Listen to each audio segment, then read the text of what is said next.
104.14, that's a premium sell area in my opinion. Now, looking at the Forex Weekly Outlook, I've recommended that we get into these short positions at the beginning of the week in the 103.65, 103.70 area. I personally have been in that trade every single day, and I'm back in it again today. Now, looking at the U.S.-Canadian pair based on the VantagePoint software, there's a number of things I can see by looking at this chart. Number one, we have significant resistance in this 107 area. So to identify a current range, you can see we have my charts here at the 3-month level.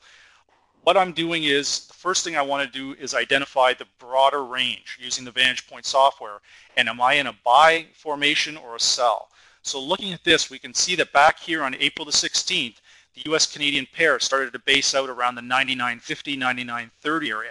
So that allows me to identify the bottom of my overall longer-term trading range. This is critical that you do this so you do not get caught up in this short-term stuff, because a lot of people are actually consumed by intraday trading, scalping, this kind of thing. You want to make sure that you have a very clear picture of what's going on here.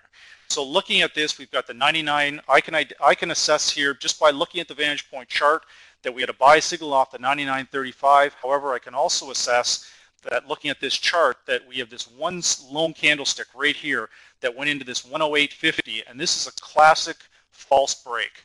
And what's happened is it's pushed higher only to turn around and reverse and to go right back inside that same range.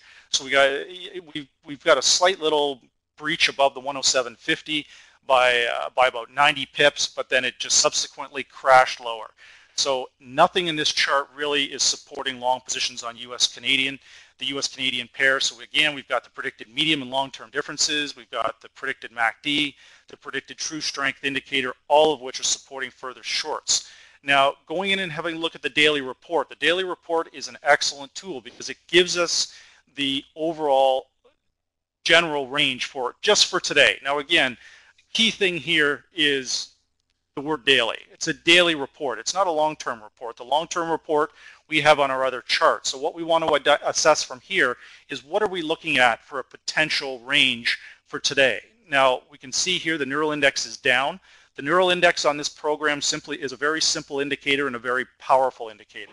0 is down, 1 is up based on a 24-hour period.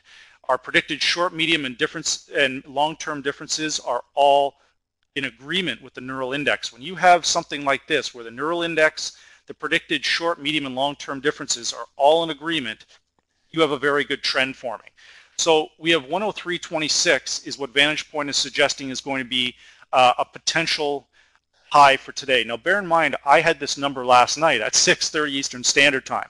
So, it's very easy for me to identify what area I want to get into a trade, and then essentially I just have to sit back, be patient, and wait for the market to come to me. The one thing in my trading and what I teach with my clients and my different students that I work with is patience. So looking at the market today, we can see that the US-Canada is currently trading at 102.82.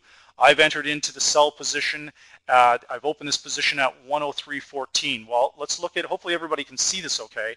The high for today, 103.25. That's the high so far in the last 12-hour period since the program's been updated. So 103, it's actually 103.25.4. In this program, or excuse me, in this trading platform, we can break down the currencies in fractions of a pip. So at 103.25, VantagePoint recommend the predicted high was 103.26. That's very disappointing that VantagePoint was off by 0.6 of a fraction of a pip. and of course, I'm just kidding. That's incredible accuracy in my opinion. And to get something like that, essentially, the reason I've entered at 103, I often do this just to clarify that when the market's moved up towards this anywhere towards that 103.25 area, I've learned that whenever it gets near that area, I'm going to go in 5-10 pips early, because when it gets there, there's likely to be a sudden movement, and that's exactly what happened here. So it went up to that area, basically touched on exactly the predicted high of the day, and then immediately fell lower. Now that's not to say that it's not going to break through this 103.25 area later today. If the equities continue to move lower, oil moves lower, a number of things could happen. But the main thing we want to identify is that the accuracy of the direction of the trade. First of all, we've clearly identified using the program that we only want to sell this. We're not interested in, if the market went crashing down to 102.06, should we buy it? Absolutely not. So when you're trading, you want to try and focus your trades in one direction. You do not want to buy the top, sell the top, buy the bottom. That's not the intention here. The intention in trading is to clearly identify a trend, and if the trend is down, when it moves up, we sell into strength. If the trend is up, when it moves lower, we buy on dips. So if you're trying to scalp both ends of the market, you're immediately exposing yourself to potential problems. Because the market, any Vantage Point, when we have a fresh crossover on the triple EMA crossover like this, the potential for a vicious move lower back towards even parity within a matter of hours is extremely possible. So the last thing we want to do is buy this. Now, if equities do push lower and commodities start to fall, then of course we could have a problem. But right now, I'm not seeing that.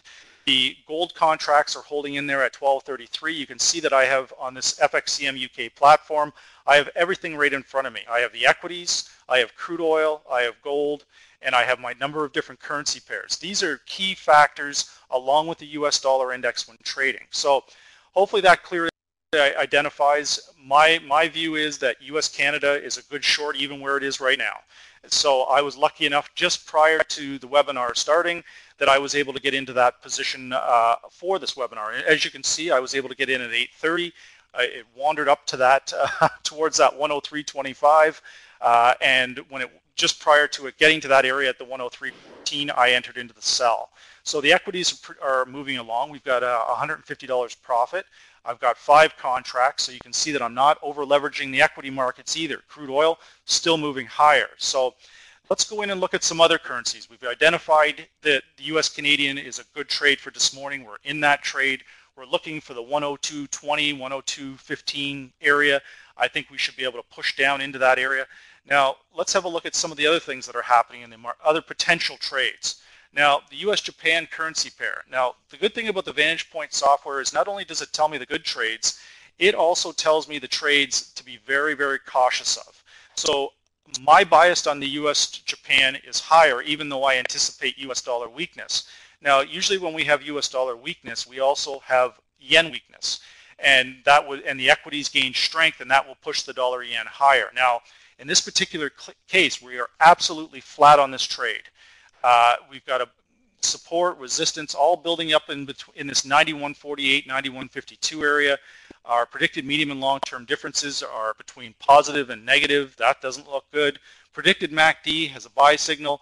However, predicted true strength indicator from Vantage Point has a signal to the downside. So again, that's problematic on a number of different levels, that we have a completely mixed signal here.